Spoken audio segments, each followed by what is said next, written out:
Welcome friends to my channel spirit of success. So friends, जैसा कि आपको पता है कि आज आईबीपीएस पीओ का इंटरव्यू का फर्स्ट डे था।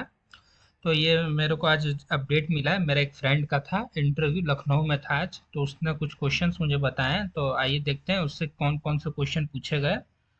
तो देखिए क्या क्या क्वेश्चंस थे, कैसे कैसे पैनल मेंबर्स थे, उसने मेरे को जो बताया वो मैं आपको बताता हूँ। तो पहले गया तो उसमें 5 पैनल मेंबर थे, एक फीमेल थी और 4 मेल सर थे। और पहला उन लोग का क्वेश्चन था कि इंट्रोड्यूस योरसेल्फ, अपने बारे में कुछ बताओ। तो उसने अपना अपने बारे में इंट्रोड्यूस किया, इंट्रोडक्शन दिया। फिर बाद में उससे पूछा उसके नाम का मीनिंग क्या होता है, क्योंकि उसका नाम राम था। तो राम का मीनिंग उन्होंने पूछा कि राम का मतलब क्या होता है।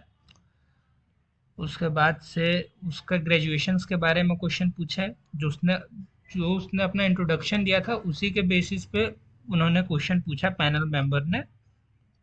तो उसने ग्रेजुएशन किया था बीएससी से, पीसीएम उसका सब्जेक्ट था। तो उससे न्यूटन्स लॉ के बारे में पूछा गया, फोर्स के बारे में पूछा गया, व्हाट इज फोर्स।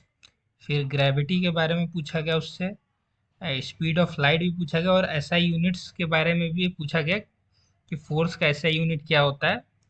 तो आप अगर ग्रेजुएट हैं जिस सब्जेक्ट से हैं, तो आपको बेसिक नॉलेज होनी चाहिए। अगर आप बीएससी से हैं तो आपको मैथ्स, फिजिक्स और केमिस्ट्री के जो बेसिक्स बेसिक्स पॉइंट्स हैं वो सब क्लियर होने चाहिए। और आप बीटेक के हैं तो आपको हर अपने सब्जेक्ट के बारे में कुछ कुछ तो पता होना ही चाहिए, क्योंकि आप जो इंट्रोडक्शन देंगे उसी के बेसिस पे वो आपसे क्वेश्चन पूछते हैं। तो अब देखिए और क्या पूछा गया। फिर उसके फादर का ऑक्यूपेशंस के बारे में पूछा गया कि उनके फादर का क्या जॉब है, क्या है, पेशा क्या है। तो उसके बारे में उसने बताया कि उसके फादर बिजनेसमैन थे, जो किस चीज़ का बिजनेस है, तो उसके बारे में उसने इन डिटेल बताया पैनल मेंबर्स को। फिर एक क्वेश्चन था कि उसका ग्रेजुएशन से 6 साल का गैप था। तो गैप के बारे में उन्होंने पूछा कि उसके बारे में वो पहले से प्रिपेयर करके गया था गैप के बारे में, क्योंकि उसको पता था कि 6 साल हो गए हैं तो उसके बारे में क्वेश्चन आ सकता है। तो वो अपना रेडी करके गया था कि उसने प्रिपरेशन में अपना 6 साल दिया है जॉब के लिए, गवर्नमेंट जॉब के लिए। तो उसने अच्छे से एक्सप्लेन किया पैनल मेंबर्स को, सेटिस्फाई किया उनको। फिर एक क्वेश्चन आया कि जो अभी लेटेस्ट में चल रहा है, रशिया और यूक्रेन के बीच में जो भी फाइट चल रही है उसके रिलेशन में एक क्वेश्चन था। तो आपको अप टू डेट रहना है, न्यूज़पेपर पढ़ते रहना है। इंटरव्यू के डेट से पहले तक भी जो हो रहा है सबके बारे में पता होना चाहिए, करेंटली क्या हो रहा है। एक क्वेश्चन था कि what is your view on privatisation, जैसे कि बैंक का प्राइवेटाइजेशन हो चाहे किसी भी चीज़ का प्राइवेटाइजेशन हो रहा है। तो स्टेशन का हो रहा है, एयरपोर्ट का हो रहा है, पोर्ट्स का हो रहा है। तो उसके बारे में उन्होंने पूछा कि इसका क्या पॉइंट ऑफ व्यू है, वो जानने की कोशिश की। तो उसके बाद से अब देखिए जो कि वो उत्तर प्रदेश से था, तो उत्तर प्रदेश का उन्होंने गवर्नर का नाम पूछा। तो आप जिस भी स्टेट से हैं तो आपको गवर्नर, सीएम, कितनी सीट्स होती हैं और कौन सा आपका बर्थ प्लेस है उसके बारे में, उसके इम्पोर्टेंट इम्पोर्टेंट कुछ भी हिस्ट्री है पुरानी तो उसके बारे में पता होना चाहिए। तो गवर्नर गवर्नर का पूछा गया, आनंदीबेन पटेल हैं, तो उनका उन्होंने बताया।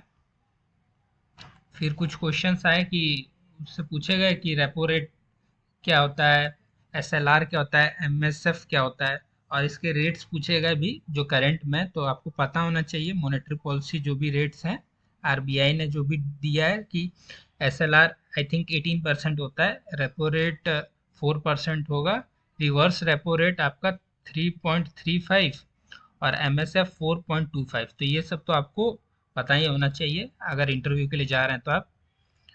ये देखिए अब बजट के ऊपर उससे कुछ क्वेश्चंस पूछे गए कि इस साल का बजट किसने प्रेजेंट किया था। तो हमारी एफएम ने किया था, निर्मला सीतारमण ने। और फिर उससे टैक्स के बारे में पूछा गया कि टैक्स होता क्या है। तो जो गवर्नमेंट कलेक्ट करती है किसी भी चीज़ का, कस्टम ड्यूटी टैक्स होती है, इनकम टैक्स होती है, और भी जीएसटी टैक्स होती है। तो आप बता सकते हैं टैक्स क्या होता है।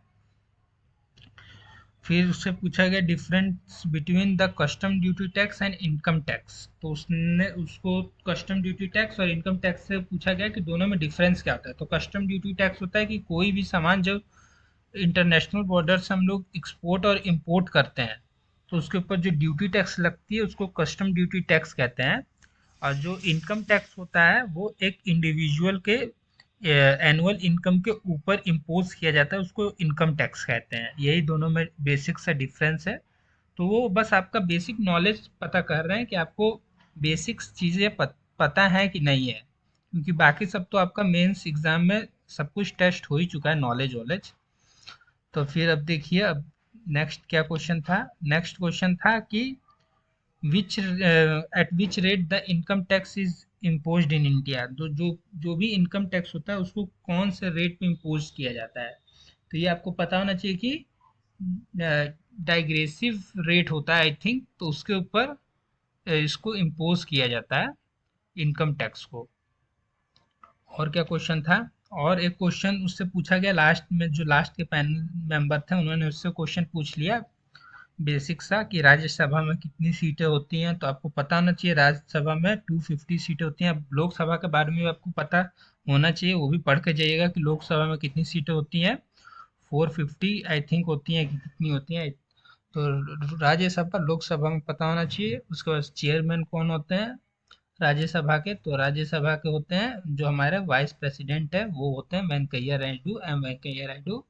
और लोकसभा के कौन होंगे, तो लोकसभा के ओम बिरला जी हैं। तो ये आपको पता होना चाहिए, उससे तो यही क्वेश्चन पूछे गए हैं।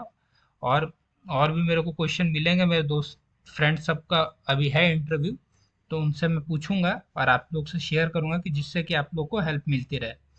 तो थैंक यू फ्रेंड्स मेरे वीडियो को देखने के लिए, और लाइक शेयर और सब्सक्राइब करते रहिए कि पल पल की अपडेट आपको मिलती रहे। Thank you friends.